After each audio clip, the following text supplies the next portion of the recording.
me again, Olive, your site locator. Welcome po sa aming YouTube channel and then welcome po sa aming Greenfield Realty. So for today's video, nandito po kami sa Cagayan, Quezon kung saan bibisita po kami ng property na may sukat na 8.8 hectares.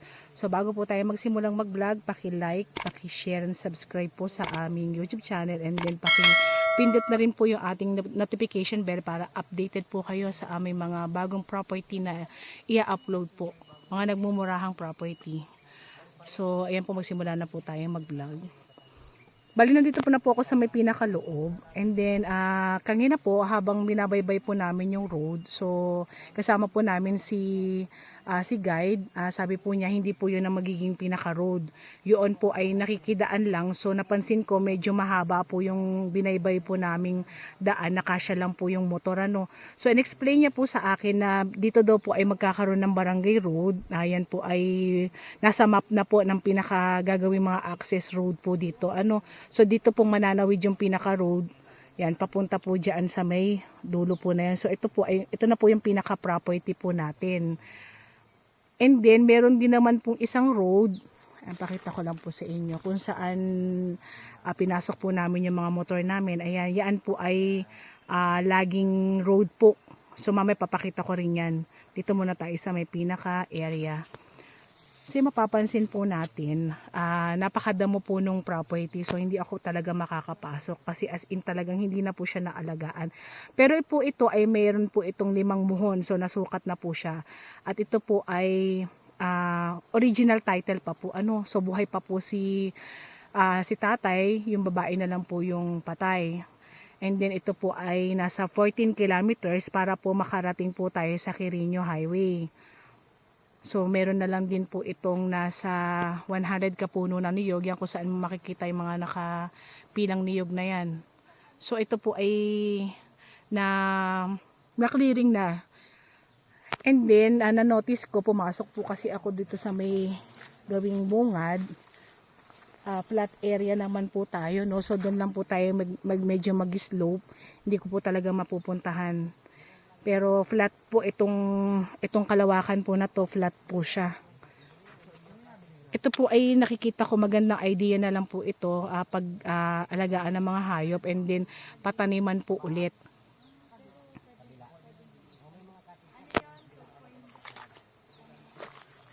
Susubukan ko pong lumapit pero talagang napakasukal po talaga niya. To be honest po, napakasukal po talaga niya.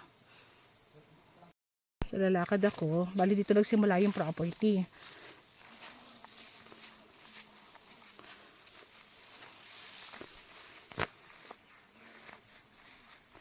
As in talagang napakasukal.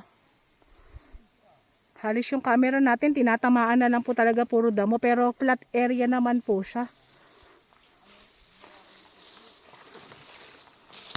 Pasok tayo, try na lang natin para makarating lang tayo dun sa pinakadulo.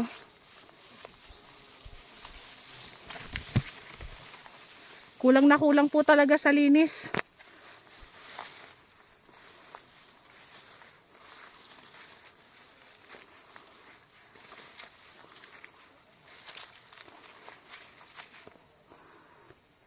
So mapapansin niya talagang tinubuan siya ng mga talahib.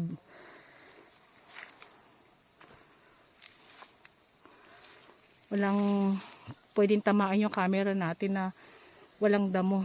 Pero mamaya try po natin hanap tayo ng pwede nating pasukan. So yan, sinamahan po ako ni tatay po, yung nakakaalam po ng mga landeras nitong property.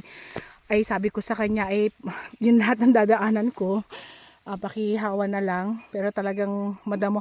So may ilan akong punong nakita rito ng mangga.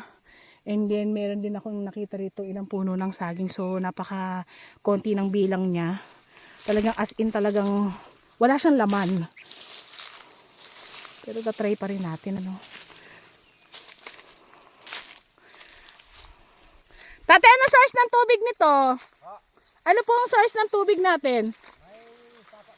Okay, so yun naman, in fairness, meron tayong sapa dito sa may property. So may pagkukuhanan tayo ng tubig kung sakaling maisipan po natin na magpatanim. So ito flat na flat yung nilalakaran ko. So okay siya. So binibigay ko po sa inyo yung reality po. So bubutasin pa lang po yung mga road po dito.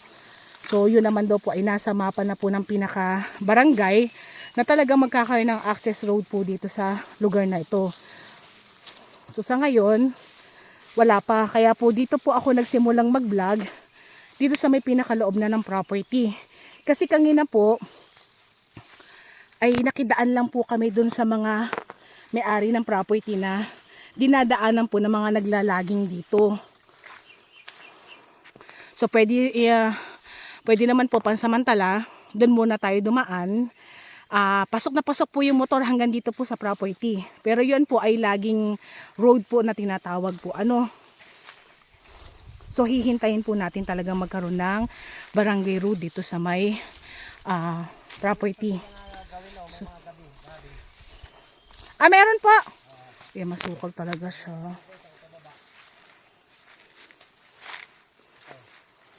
Wala tayong makita kundi puro damo. Ayun si kuya. Medyo mag-slow tayo ng konting-konti na. Tapos flat na naman po siya. So yan dito talaga hindi na kami makakapasok. Pero ang daming, ang dami pong gabi ba yan? Pwede po tayo makahingi niyan. Ayan, hanggang dun pa po yan. So lahat po ng nilalakaran natin is flat area po tayo. Kaya lang talagang hindi natin kayang pasukin talaga. Nag-stop na kami dito ni tatay. Hindi na niya talaga kayang tabasan sa sobrang dami ng damo. Ayan, may mga gabi naman nakatanim dito. So mangunguha si tatay. Ayan na, nagsusuot na talaga si tatay dun sa may ilalim. So tinry po namin yung best namin na makaikot ng property. Pero talagang hindi po talaga kakayanin. Ito po ay talagang linisin.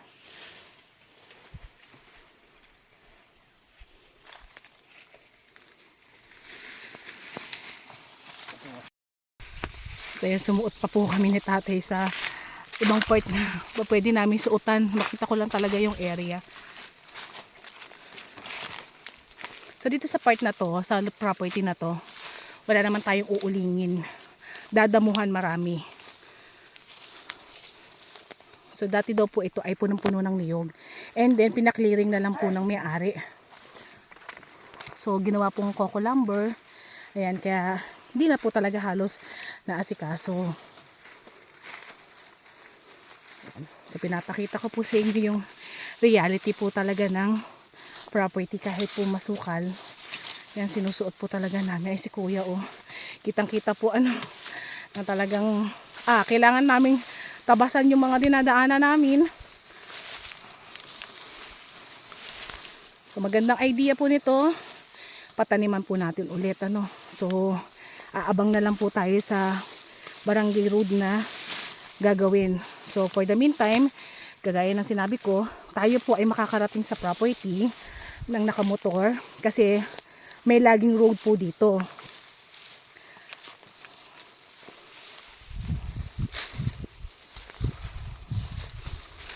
Medyo mahirap nga lang po talaga yung, pero soon investment po ang property, maganda po siya. Ang katabi may mga rambutan na. Saan to kuya? Ito ang pagitan po. Okay. Ito ang tigil ng tabas yan na po yan. Yan, in-explain ni kuya. Tigil po ng tabas yan. So diyan ganito na lang po yung property. Ayan po. Ayan. Ganun, hanggang po doon sa babaw na yan. Okay, doon sa may parang na yon. Hanggang po doon. Medyo mataas na yon. Kasama siya. Pero ito na po yung line sa biliran. Ito po, itong line na to. Itong line na to. Tapos, ito po, another property na po ito. Ito. Pero dito lang po tayo, tapos another property. Okay? Ano po yan, line ng kuryente yan? Ano po yan, yung pansi.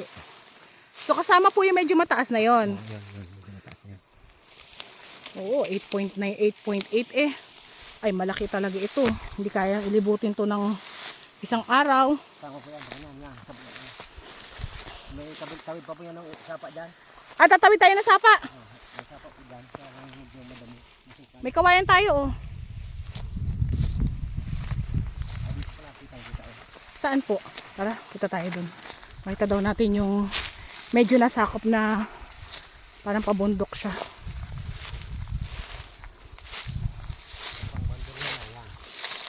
Okay po. Tapos hanggang po dun sa may Sa may ibabaw. Doon sa may mataas po na yon. Talagang wala talagang tanim ano. Dati may mga nagpo. Clearing lang. Katabi na ito may mga ganun po. Okay. So kasako po yan ang lahat ng mataas na yan. Yan. Mataas po ba yan o damo lang yan? Damo lang po yan. Damo. Oo nga, patingin ko po hindi naman siya upland eh. Hindi naman po yan kasi nung burol na tagod-todan, medyo pantayan naman po yan. Pantayan siya. Pero dahil matataas po damot, parang tingin natin tumataas siya. Pero hindi po sa tingin ko nga po hindi. Pantayan siya. Mag-slope lang po tayo ng konti pero almost kapantayan. Ay talagang, itong kalawakan po na to, kasama to. Yan. Kabila ng may mga madre kakao na yan. Opo. Yung may kawayan na yun. Opo. Kasama yun? Okay. Hanggang doon sa may kawayan na yun. Oo. Paahon naman yan doon. Hanggang doon sa may kawayan na yun. Pag ano. Okay. So yan, kasama po kasi si tatay nung sinukat tong property na to. So alam po niya yung pinaka boundary po. So siya po nagsabi sa atin na 5 po yung muhon na nandito sa property. So saan po yung gawin tatay yung pinakasapa niya? Ayan po yung isang lubak niya. Yan. Ayun pababa. So pag ganyan, tapos bababa tayo ng konti doon. So nandun na yung pinakasapa. Malaki po yung sapa niyan?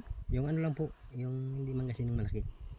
Pero hindi na iigahan ng tubig? Hindi po, yan. Okay, yun ang maganda po kahit tagtuyot, hindi na yan.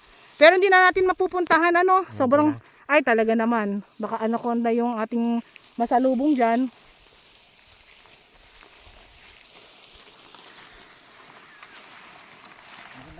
Dito wala lang nag-abyad eh. Oo nga. Ayan, nadinig niyo po. Ayon po kay tatay, maganda po yung lupa dito. Wala lang talagang nag-aabyad. Tatay, ito magandang alagaan to ng mga hayop. Kambing, baka. Yan, maganda yan.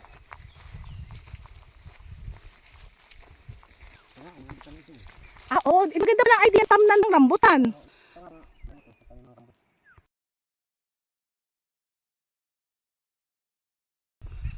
So yan po, ang magandang nakita kong idea, ito po ay hindi po sakop ng property, no? So ito po masukal na to yung sakop ng property sa Kayang Niyog na yan. So nakita kong magandang idea na nakita ko dito sa katabi ng property is nagtanim po sila ng mga rambutan and then mga mangga. Doon daw po sa may part ng mataas na yan kung saan makikita natin yung mga green So magandang idea din ito. Ganito rin po yung gawin natin. Ayan, magpatanim tayo ng mga rambutan, mangga, ayan. Ito po, daming rambutan.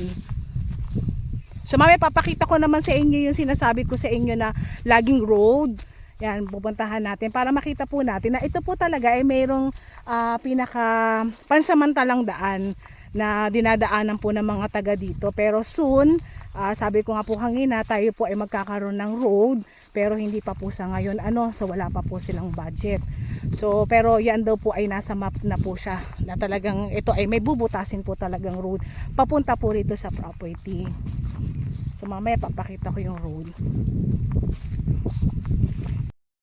So yan, pumunta na po ako din sa may pinakalaging road na sinasabi ko po. Ayan po kung saan nandun ang aking mga kasama. So pasok na pasok po yung motor dito. Ayan. Ayan po sila So laging road po yan. Pasok po dyan ng mga single na motor. And then yung sinasabi po namin road is mamabaybay po siya doon sa may gawi doon. Ayan, patungo doon po sa may road na yan. So papunta po yan sa may property. So yun yung pong nakalagay sa map po ng barangay po. Pero pansamantala, ayan po, tayo nakikitawid. So motor lang po yung kakasya and then motor lang po yung accessible dito sa papunta sa property. Pero good as investment po ang ating property po. Napakamura, 8.8 hectares. Ayan. So ayan po, bali lalabas na po kami ng pinaka property. Kung sakali magustuhan niyo po itong property na binisita natin for today, message niyo po kami sa amin WhatsApp and Viber po na mag-a-appear po sa inyong mga screen. Kung sakali po meron po ako nakaligtaan na details, pwede niyo pong i-click po ang ating description box. So makikita niyo po yung ibang details po doon.